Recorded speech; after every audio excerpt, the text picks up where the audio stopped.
আপা আপনারা ইউটিউবাররা ভাইরাল করছে, আজ পর্যন্ত কোনো ইউটিউবারকে বিনা টাকায় মানে এমনিতে কোনো ফ্রি কেক খাওয়াইছেন একটু বলবেন? না না সত্যি না কথা বলবেন। না, সত্যি না। কেন, আপনার কি মন চায় না? আমার তো মন চায় সবার বাসায় নিয়ে গিয়ে দাওয়াত দিয়ে খাওয়াই। খাবেন? অবশ্যই যাবো, খাবো। কেন যাবো, অবশ্যই যাবো। একটা তাহলে দিবেন? তাহলে হচ্ছে শুনেন, আমি একটা রেস্টুরেন্ট দিয়ে দিই তারপরে। হ্যাঁ, এদিকে তাকান, এদিকে তাকান, আমার দিকে তাকান। আপনি কি রেস্টুরেন্ট দেওয়ার কি মানে ইচ্ছা আছে নাকি সে ভবিষ্যতে? ইচ্ছা আছে মনের মধ্যে, ভবিষ্যতে দেখা যাবে। তাহলে সব ইউটিউবারকে নিয়ে খাওয়াইবেন? হ্যাঁ হ্যাঁ হ্যাঁ, দিতে পারলে অবশ্যই খাওয়াবো, এটা কথা দিলাম খাওয়াবো। দিতে যদি দিই, পারলে খাওয়াবেন, যদি না দিই, দিতে পারলে যদি দিই, খাওয়াবেন না। যদি দিই তাহলে খাওয়াবো। এই মুহূর্তে কি আপনি পারেন না যে কেক খাওয়াইতে? হ্যাঁ, কে খান না, এই তো আছে তো, আমি না করছি খাইতে।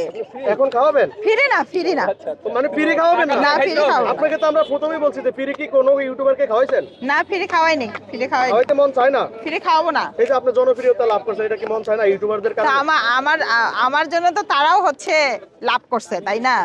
লাভ করছেন না? আপা সব লাভ বুঝে করছে, গেছে। লাভ করছে, কিন্তু আপনি কি লাভ করেন না? আপনি বলেন, আপনি হ্যাঁ, আমিও লাভ করছি, আপনারাও লাভ আপনি করছেন। বেশি লাভ হয়েছেন। না, আপনাদেরও বেশি লাভ হয়েছে। আপনার বেশি লাভ হয়েছে। এই যে দেখেন। আচ্ছা, ভাইরাল